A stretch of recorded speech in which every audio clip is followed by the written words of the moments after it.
Monde. Une réunion d'experts est prévue pour la fin mars. Cet homme de 34 ans a-t-il été victime d'une erreur médicale? Il est mort après avoir été soigné de la toxoplasmose. Sa famille, dans la région d'Albi, vient de déposer plainte car sur l'ordonnance, il y a ce médicament prescrit à trop haute dose.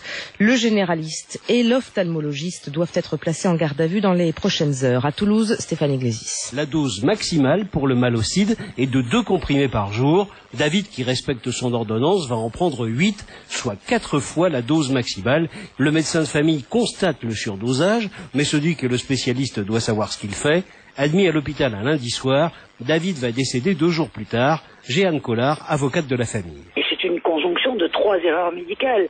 Un ophtalmo qui se trompe de médicament, qui revoit la victime, qui réalise pas qu'il s'est trompé alors que la victime a des troubles graves, se sent mal, vomit, a des vertiges. C'est un généraliste qui lui dit continuez, puisque l'ophtalmo vous l'a dit, il faut continuer. Et c'est un pharmacien qui accepte de délivrer une prescription qui est insensée. Le professeur Jean-Louis Montastruc est membre de l'Académie de médecine.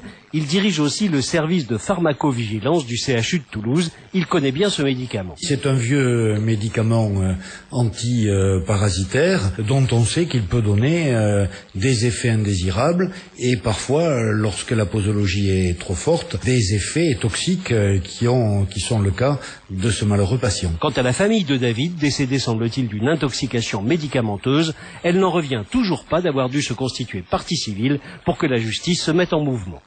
Toulouse, Stéphane Iglesias, France Inter. En Argentine, une semaine après la collision entre les 2 hélicoptères, les corps des 8 Français ont été identifiés. Le juge fédéral argentin chargé de l'enquête a signé hier l'autorisation.